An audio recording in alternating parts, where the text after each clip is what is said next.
मनुष्य में क्या है। जब मैं वचन ये पढ़ रहा था सुबह, मुझे नहीं पता दानिश के परिवार में ऐसी घटना होगी या फोन इसने किया था, लेकिन मैं उस समय पिकनिक का बाद में मैंने देखा, फिर मैंने कहा रुपाक्षी ने उठाया फोन, इसने नहीं उठाया।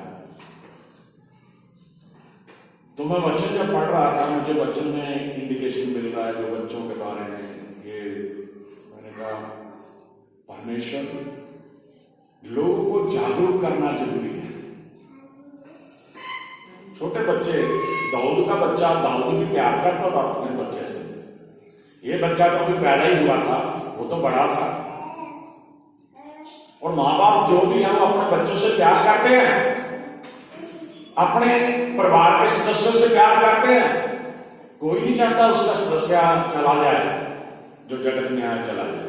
लेकिन बाइबल की सच्चाई को कैसे मोड़ देंगे, जो आया उसने जाना।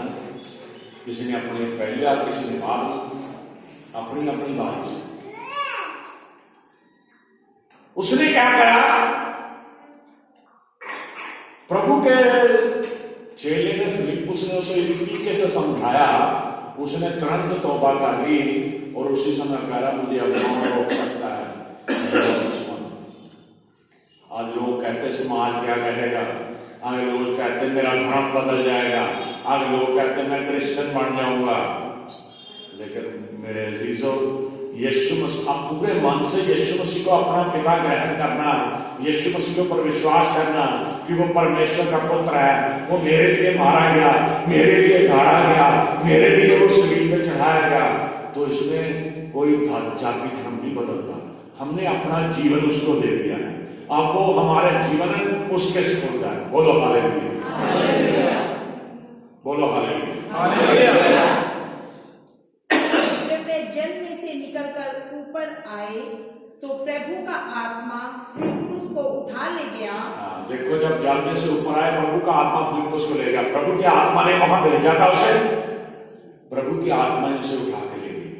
और खोजे ने उसे फिर ना देखा, फिर उस खोजे ने उसे फिर ना देखा। और वह आनंद करता हुआ अपने मार्ग पर चला गया। आनंद करता हुआ अपने मार्ग पर चला गया। आमीन, आमीन, आमीन, आमीन। बाइबल में से हम पढ़ेंगे, बपतिस्मे शब्द का जो मतलब है, बपतिस्मे के बारे में जो जिक्र आया वो किस अध्याय में आया देखेंगे। पहला क्रंथियों उसका 10 अध्याय, पहला क्रंथियों ध्यान से पढ़ना, 10 अध्याय से 2 आए।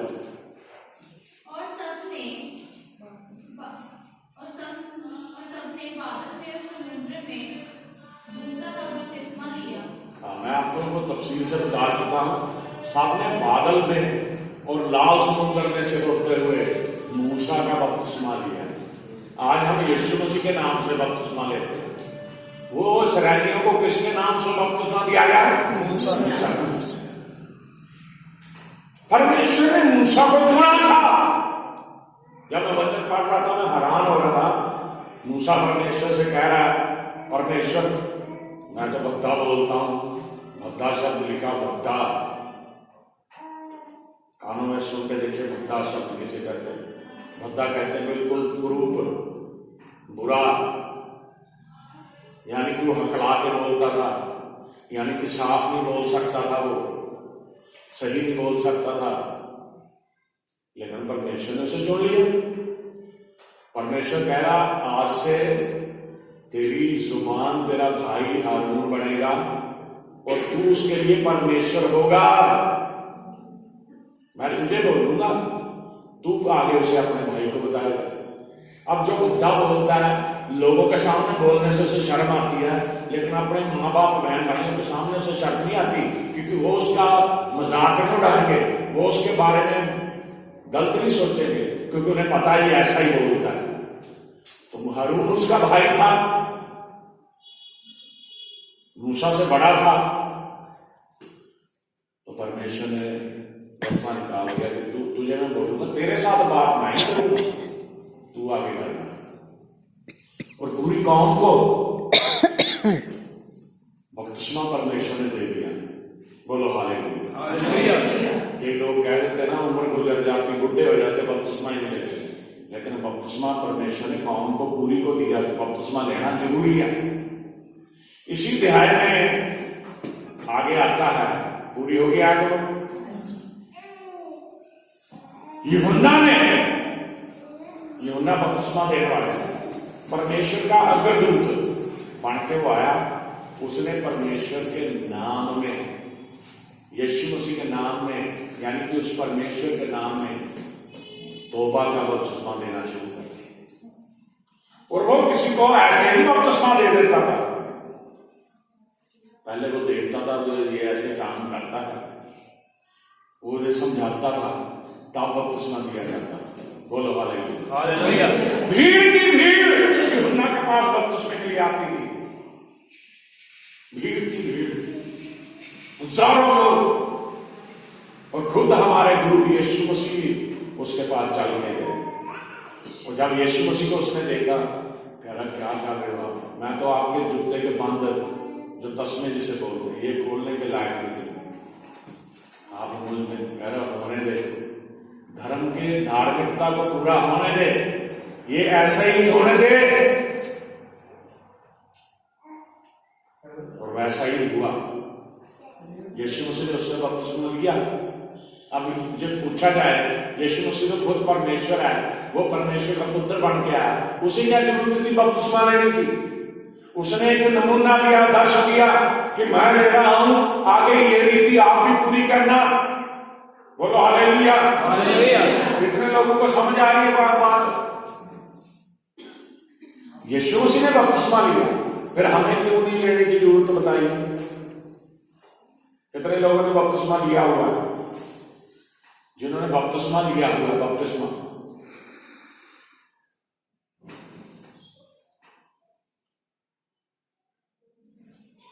जिन्होंने अभी नहीं लिया वो भी बपतिस्मा लेंगे। बोलो हालेलुया। बोलो हालेलुया। बोलो हालेलुया। मरकुस रसूल की इंजील, उसका पहला अध्याय, मरकुस 1:4 पढ़े जरा। यूहन्ना आया जो जंगल में बपतिस्मा देता और पापों की क्षमा के लिए मन फिराव के लिए, पापों की क्षमा के लिए मन फिराव का बपतिस्मा देता था। बपतिस्मा का प्रचार करता था। वो प्रचार करके बपतिस्मा देता था, प्रचार करके। आज हमने कलीसिया को बताना है बपतिस्मा लेना जरूरी क्यों है। बोलो हालेलुया। बोलो हालेलुया। हमारा पढ़िए साहब। यूहन्ना आया जो जंगल में बपतिस्मा देता, जो जंगल में बपतिस्मा देता और पापों की क्षमा के लिए, और पापों की क्षमा के लिए मन फिराव के बपतिस्मा का प्रचार करता था। मन फिराव के बपतिस्मा का प्रचार करता था। बोलो हालेलुया। बोलो हालेलुया।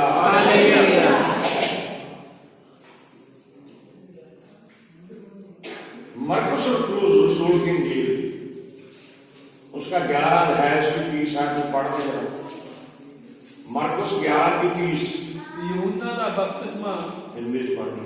यूहन्ना का बपतिस्मा क्या स्वर्ग की ओर से था, यूहन्ना का बपतिस्मा क्या स्वर्ग की ओर से था या मनुष्यों की ओर से था? या मनुष्यों की ओर से? मुझे उत्तर दो। मुझे उत्तर दो। आमीन। यीशु मसीह ने फकीर फरीसियों से कहा, जो उसका विरोध कर रहे थे, कह रहा भाई यूहन्ना जो बपतिस्मा देता स्वर्ग की तरफ से था या मनुष्य की तरफ से था? अब वो फंस गए। अगर वो बोलते हैं मनुष्य की ओर से था, तब भी वो अपनी चालाकी में फंसते थे, तो वो खुद उसे डिनाई कर रहे थे, इसलिए वो स्वर्ग का नहीं बोल रहे थे। परमेश्वर ने उसे हुक्म दिया था, परमेश्वर के हुक्म की ताबेदारी में वो यह कर रहा था। बोलो हालेलुया। बोलो हालेलुया। बोलो हालेलुया।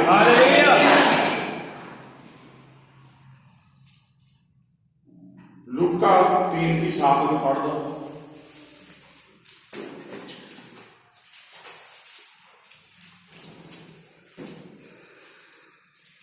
जो भीड़ की भीड़ उससे बपतिस्मा लेने को निकल कर आती थी, जो भीड़ की भीड़ उससे बपतिस्मा लेने को निकल कर आती थी, उनसे वह कहता था, उनसे मैं कहता था, हे सांपों के बच्चों, हे सांप के बच्चों, तुम्हें किसने जता दिया कि तुम्हें किसने जता दिया आने वाला क्रोध से भागो। आने वाले क्रोध से। आमीन। आमीन। सांप के बच्चे क्यों कहा गया? क्योंकि लोग को पाप भरा जीवन जी रहे थे, वो विरोधता कर रहे थे परमेश्वर, वो व्यवस्था को पूरा करने का ढोंग करते थे। आने वाला क्रोध जो है, यानी कि जब न्याय परमेश्वर ने करना है तो लोगों ने, ऐसे लोगों ने नरक में जाना। शैतान के बच्चे उन्हें सांप कहा गया। अब बात हम करते हैं परमेश्वर की दूरी में।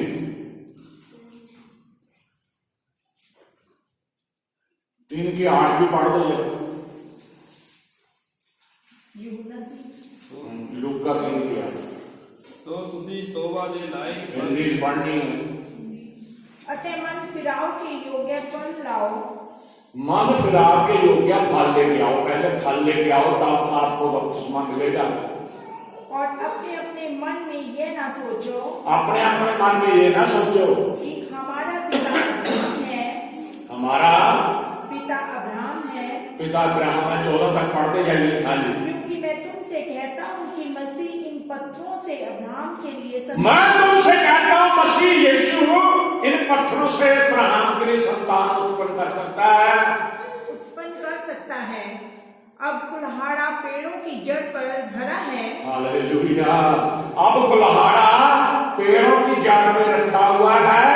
इसलिए जो जो पेड़ अच्छा फल नहीं लाता, जो जो पेड़ अच्छा फल नहीं लाता, यहाँ पेड़ की उपमा हमसे दी गई है, हमारे इंसानों से दी है। कि कुल्हाड़ा जो है, वचन की तलवार जो है, उनकी गर्दन पे रखी गई है। जो जो फल नहीं लाएगा वो काट दिया जाएगा, काटा और आग में झोंका जाता है। क्या काम आएगा फिर? आग में झोंका जाएगा। हाँ जी। तब लोगों ने उससे पूछा, तब लोगों ने उससे पूछा, तो हम क्या करें? तो हम क्या करें? उसने उन्हें उत्तर दिया, उसने उन्हें उत्तर दिया, जिसके पास 2 कुर्ते हो, जिसके पास 2 कुर्ते हो, वह उसके साथ जिसके पास नहीं है बांट ले। वह उसके साथ जिसके पास नहीं है बांट दे। जिसकी जो नंगा भूखा है उसे दे दे। और जिसके पास भोजन हो, जिसके पास खाने के लिए अच्छा भोजन हो, रोज भर पेट खाता हो, वे भी ऐसा ही करे। वह किसी भूखे को जो नहीं जिसे मिल रहा उसे दे दे, ऐसा ही करे। महसूल लेने वाले भी बपतिस्मा लेने आए, महसूल लेने वाले उसके पास बपतिस्मा लेने आए और उससे पूछा, हे गुरु हम क्या करें? और उससे आगे पूछे यूहन्ना से, गुरु हम क्या करें? उसने उनसे कहा, जो तुम्हारे लिए ठहराया गया है, जो तुम्हारे लिए ठहराया गया है, उससे अधिक ना लेना, उससे ज्यादा मत लेना। सिपाहियों ने फिर उससे ये पूछा, सिपाहियों ने फिर उससे ये पूछा, हम क्या करें? हम क्या करें? उसने उनसे कहा, किसी पर उपद्रव ना करना, किसी पे जुल्म मत करना, उपद्रव मत करना, ना झूठा दोष लगाना, और अपने वेतन पर संतोष करना। जो तुम्हें तनख्वाह मिलती है, वेतन मिलती, उसी पर संतोष करना। 14 तक पढ़ना।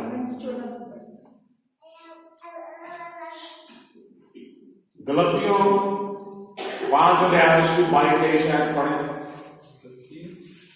गलतियों की पत्री 22 5 दिन 22-23। पर आत्मा का फल प्रेम। हाँ देखिए, उस इंसान के अंदर आत्मा के फल भी होने चाहिए। पर आत्मा का फल प्रेम, आनंद, शांति, धीरज, कृपा, भलाई, विश्वास, नम्रता और संयम है। ऐसे कामों के विरुद्ध में कोई भी व्यवस्था नहीं। ऐसे कामों के विरुद्ध में कोई भी व्यवस्था नहीं है। आमीन। आत्मा के फलों को दोबारा पढ़ दीजिए। आत्मा का फल प्रेम। आत्मा का फल प्रेम। अगर आपके अंदर प्रेम नहीं है तो आप परमेश्वर के पास बपतिस्मा लेके ही आने का आपका कोई फायदा नहीं है। आनंद नहीं है अगर आपके अंदर, शांति नहीं है आपके जीवन में, धीरज नहीं है आपके पास, सब्र नहीं है, कृपा, कृपा नहीं है आपके अंदर, भलाई, भलाई नहीं कर सकते आप, विश्वास, विश्वास नहीं आप कर रहे परमेश्वर पे, नम्रता, नम्रता नहीं है आपके अंदर, संयम है। और संयम नहीं है, सब्र नहीं है। ऐसे ऐसे कामों के विरुद्ध में कोई भी ऐसे ऐसे कामों के विरुद्ध में कोई भी व्यवस्था नहीं है। ये हाल होना चाहिए हमारे जीवन में। बोलो हालेलुया, बोलो हालेलुया।